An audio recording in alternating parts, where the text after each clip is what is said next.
1940 के डेकेड में दुबई एक छोटा सा साहिली कस्बा था। पीने का पानी ईरान से आता, बिजली सिर्फ मोहल्लों में थी और लोग समंदर से मोती तलाश करके जिंदगी गुजारते थे। गर्मी, महरूमी और ब्रिटिश तसल्लुत, ये थी दुबई की असल पहचान। फिर जनाब 1966 में तेल निकला, मगर हकीकत ये है कि दुबई के तेल के ज़खायर अबू धाबी जैसे नहीं थे, कमजोर और महदूद थे। और यहीं से कहानी बदलती है। दुबई के हुक्मरानों ने फैसला किया कि वो तेल को ही अपना एंड नहीं बनाएंगे, बल्कि यहाँ से ही वो आगाज करेंगे। ये वो वक्त था जब दुनिया के बेशतर मुस्लिम ममालिक ने तेल को अपना नशा बना लिया था, लेकिन दुबई ने तेल को लीवरेज किया एक ऐसे ख्वाब की ताबीर के लिए जिसने पूरी दुनिया में एक नई शुरुआत की, अपने आप को बदल के रख दिया। आज हम इस रेगिस्तानी जमीन की कहानी खोलेंगे जो 50 साल से दुनिया की ताकतवर तरीन सेलिब्रिटीज, बिजनेस माइंड्स, गवर्नमेंट्स और इन्वेस्टमेंट की हब बन गई है।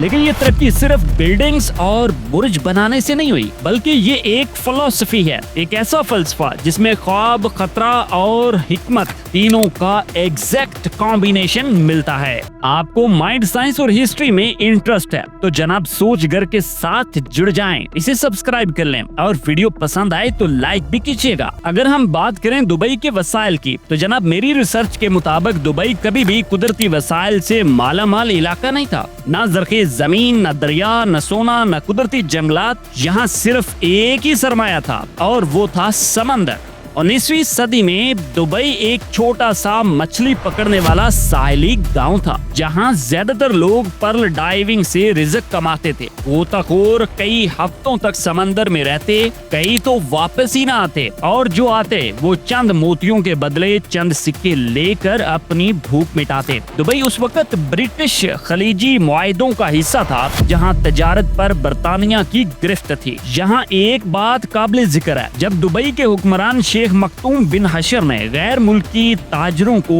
टैक्स एग्जम्पशंस दिए तो ईरानी, हिंदी और अफ्रीकी ताजर यहाँ आने लगे और दुबई एक छोटा सा ट्रेड पोर्ट बन गया। लेकिन ये हालात भी कुछ आसान और साजगार न थे। 1930 की दहाई में दुनिया की पर्ल इंडस्ट्री जापानी कल्चर पर्ल की वजह से तबाह हो गई और दुबई के सैकड़ों खानदानों का मुकद्दर बनी भूख। और जनाब यहाँ पे एंट्री होती है दूसरी जंग अजीम की, यानी सेकंड वर्ल्ड वॉर। और दुबई के साहिल पर इस वक्त भूख, गुर्बत और बेयकीनी के साए बहुत गहरे हो चुके थे। 1950 की दहाई में दुबई की आबादी बमुश्किल 20,000 थी और बेशतर लोग झोंपड़ियों में रहते थे। लेकिन यही वो डेकेड था जब शेख राशिद बिन सईद ने इक़्तिदार संभाला और यही वो लम्हा था जब दुबई ने सिर्फ जिंदा रहने की बजाय आगे बढ़ने का ख्वाब देखा। जनाब सन 1966 में दुबई के एक कुएं से खामोशी से वो माया निकला जिसे दुनिया काला सोना कहती है। ये लम्हा दुबई की तारीख बदल देता है। ये शायद उसका रुख इसने तब्दील कर दिया। लेकिन यहाँ एक हैरान कुन हकीकत छुपी है। दुबई के पास तेल की मिकदार न होने के बराबर थी। ज्यादातर ज़खायर अबू धाबी के पास थे। दुबई को सिर्फ इतना तेल मिला जिससे सिर्फ इब्तदाई इंफ्रास्ट्रक्चर ही खड़ा किया जा सकता था। शेख राशिद ने इस हकीकत को फौरन समझ लिया कि दुबई सिर्फ तेल पर चलेगा तो मुस्तकबिल अंधेरों में डूब जाएगा। इसलिए उन्होंने तेल की कमाई को फौरी तौर पर सड़कों, स्कूलों और बंदरगाहों और एयरपोर्ट्स पर लगा दिया। दुबई के पास वक्त कम था, वसाइल कम थे, लेकिन विजन बड़ा था। जहां दूसरे ममालिक ने तेल को जखीरा बना लिया, दुबई ने उसे अपना लॉन्च पैड बनाया और यही पॉइंट गेम चेंजिंग साबित हुआ। शेख राशिद ने दुनिया को बिजनेस के लिए खोल दिया। उनका कहना था कि हम सिर्फ तेल से नहीं, जहानत से अमीर होंगे। इस वक्त जब खलीजी दुनिया कंफर्ट जोन में थी, दुबई ने डिस्कम्फर्ट को एक्सेप्ट किया और रिस्क लिया। अब यहाँ पे मैं आपको बताता चलूं कि अरब ममालिक में जब तेल निकला तो अक्सर व बेशतर हुक्मरानों ने शहाना महल्लात, सोने की कारें और आसाइशों की दौड़ लगा दी। लेकिन शेख राशिद का सवाल कुछ और था। अगर तेल खत्म हो जाएगा तो फिर पीछे क्या बचेगा? ये वो सवाल था जिसने दुबई की तकदीर बदल दी। शेख राशिद ने तेल को दौलत नहीं बल्कि मौका समझा, जिसने जनाब दुबई के लोगों का लाइफस्टाइल ही बदल के रख दिया। انہوں نے کہا کہ ہمیں ایسے ادارے بنانے ہوں گے جو تیل کے بغیر بھی چل سکیں۔ تو پھر جناب 1972 میں پورٹ رشید، 1979 میں جمیرہ روڈ، 1985 میں جیفزا یعنی جبیل علی فری زون، یہ سب صرف تعمیراتی منصوبے نہیں تھے، بلکہ میں سمجھتا ہوں کہ یہ دنیا کے لیے پیغام تھا کہ دبئی اب صرف عربوں کا شہر نہیں ہے بلکہ پوری دنیا کے خوابوں کا مرکز بننے جا رہا ہے۔ شیخ راشد نے دبئی کو ٹیکس فری زون بنایا، بزنس فرینڈلی لاز اور کلچرل اوپننس کے ذریعے ایک ایسا اکنامک ہب بنا دیا جو نہ صرف خلیج بلکہ پورے مشرق وسطیٰ کے لیے ایک نیا ماڈل بن گیا۔ اور جناب میں آپ کو یہ بھی بتاتا چلوں کہ اس وقت عرب دنیا صرف ریلیجن اور ہیریٹیج کی سیاست کر رہی تھی، دبئی نے خاموشی سے ایک نئی دنیا کی بنیاد رکھ دی۔ 1990 کی دہائی تک دبئی کی شناخت تھی ایک چھوٹا مگر چلاک تجارتی مرکز، مگر شیخ محمد بن راشد کے دور اقتدار میں دبئی نے خود کو صرف عرب خطے میں ہی نہیں بلکہ پوری دنیا کے نقشے پر دوبارہ متعارف کروایا، اور اس بار ایک گلوبل لگزوریس برانڈ کے طور پہ۔ جناب میں سمجھتا ہوں کہ یہ وہ پہلا قدم تھا جب ٹورزم کو ایک معاشی سمت میں تبدیل کر دیا گیا۔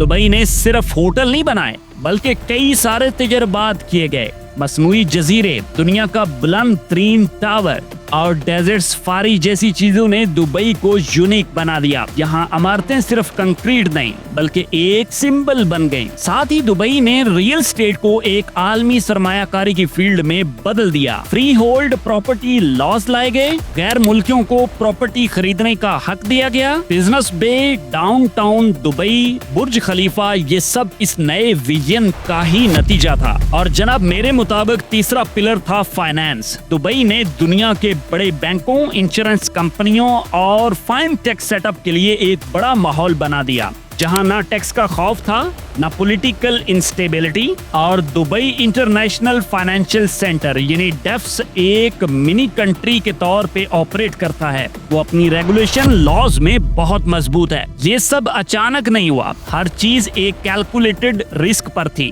دبئی نے کمفرٹ زون کو توڑا اور ایک ایسا ماڈل بنایا جس میں انویسٹر، وزٹر اور گلوبل ٹیلنٹ تینوں ہی خود کو محفوظ محسوس کرتے تھے۔ لیکن کیا یہ سب اتنا ہی شفاف اور مثالی ہے جتنا دکھائی دیتا ہے؟ تو حضور والا دبئی کا اصل ماڈل یہ تھا کہ وہ وسائل کی بجائے نظام یعنی سسٹم کو ترجیح دے۔ جہاں دوسرے ممالک صرف قدرتی ذخائر پر انحصار کر رہے تھے، وہاں دبئی نے برانڈنگ، ویژن اور کاروباری آسانی کو ایکسپورٹ کیا۔ 2023 کی UNDP رپورٹ کے مطابق دبئی مشرق وسطیٰ کا واحد شہر ہے جہاں GDP زیادہ تر سروس سیکٹرز جیسے فائنانس، لاجسٹک، ایویشن، ٹورزم اور ریل اسٹیٹ سے آتی ہے، ناٹ اونلی فرام آئل۔ اب یہاں پہ ایک بڑا سوال ہے کہ باقی مسلم ممالک ایسا کیوں نہ کر سکے؟ تو اگر آپ ان کی ہسٹریز کو پڑھیں تو آپ کو پتہ چلتا ہے کہ مسلم ریاستوں میں قیادت صرف وقتی فیصلے کرتی رہی،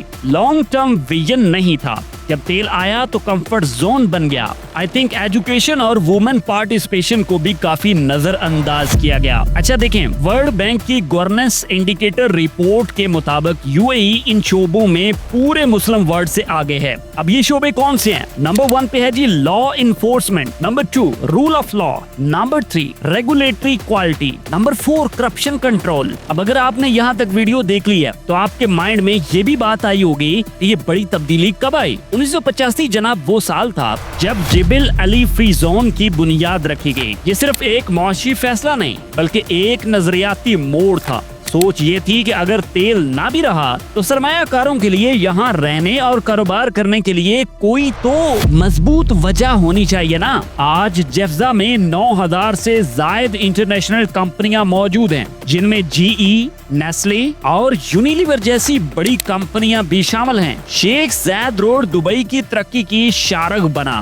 اس کے ارد گرد JLT، بزنس پے، دبئی میرینا اور DIFC یعنی دبئی انٹرنیشنل فائنانس سینٹر جیسے علاقے بنے، جہاں رہائش، سرمایہ کاری اور کاروبار سب کچھ ایک ہی جگہ موجود ہے۔ نائٹ فرینک کی 2024 رپورٹ کے مطابق دبئی میرینا اس وقت دنیا کا تیسرا مہنگا ترین ساحلی علاقہ ہے اپنی ریل اسٹیٹ کے اعتبار سے۔ اب آپ کو اس کی امپورٹنس کا بھی پتہ چل گیا ہوگا۔ اب ایک بڑا سوال کہ یہ سب کچھ کیسے ممکن ہوا، تو یہ جاننا بھی آپ کے لیے بہت जरूरी है कि दुबई ने कौम परस्ती की बजाय परफॉर्मेंस को इम्पोर्टेंस दी। यहाँ 85% से जायद लोग गैर मुल्की हैं, लेकिन उन्हें ऐसा माहौल दिया गया है जहाँ वो अपनी तरक्की कर सकें। ट्रांसपेरेंसी इंटरनेशनल के मुताबिक यूएई का कानून, डिस्प्यूट रेजोल्यूशन और इन्वेस्टर प्रोटेक्शन का निजाम अरब दुनिया में सबसे मजबूत माना जाता है। दुनिया की अक्सरियत आज भी समझती है कि दुबई सिर्फ ऑयल से अमीर हुआ, लेकिन हकीकत ये है कि दुबई की जीडीपी में तेल का हिस्सा 2024 में सिर्फ 1% रह गया था। जी हाँ, ओनली 1%। दुबई को आगाज में जरूर तेल ने सहारा दिया, लेकिन वो कभी भी तेल पर इन्हिसार करने वाला मॉडल नहीं था। 1970 में जब दुबई को तेल से आमदन होना शुरू हुई, तब शेख राशिद ने एक जुमला कहा था, oil is not the future of Dubai. ये वो लम्हा था जब गेम चेंज हुआ। रिसर्च क्या कहती है जनाब? IMF और UAE मिनिस्ट्री ऑफ इकोनॉमी के मुताबिक 2023 में दुबई की इकोनॉमी का 95% से ज्यादा हिस्सा नॉन ऑयल सेक्टर से आ रहा था, जिनमें tourism, finance, construction, free zones, trade और डिजिटल इकोनॉमी शामिल हैं। अगर मैं आपको दुबई की कामयाबी, दुबई का अमीर होना अपनी राय में बताऊं, तो दुबई की सक्सेस सिर्फ इमारतों में नहीं छुपी। ये एक सोच, हौसले और मुस्तकिल मिजाजी की स्टोरी है। ये वो शहर है जिसने रेत से सोना नहीं निकाला, बल्कि रेत को ही सोना बना दिया। और ये सब तब मुमकिन हुआ जब विजन जमीन से नहीं बल्कि जहन से निकला। क्या हर मुल्क दुबई बन सकता है? तो मेरे ख्याल से नहीं, क्योंकि हर मुल्क के पास दुबई वाली डिसीजन मेकिंग स्पीड नहीं है, दुबई वाली लीडरशिप नहीं है और रिस्क लेने वाला जहन नहीं होता। लेकिन क्या दूसरा दुबई बन सकता है?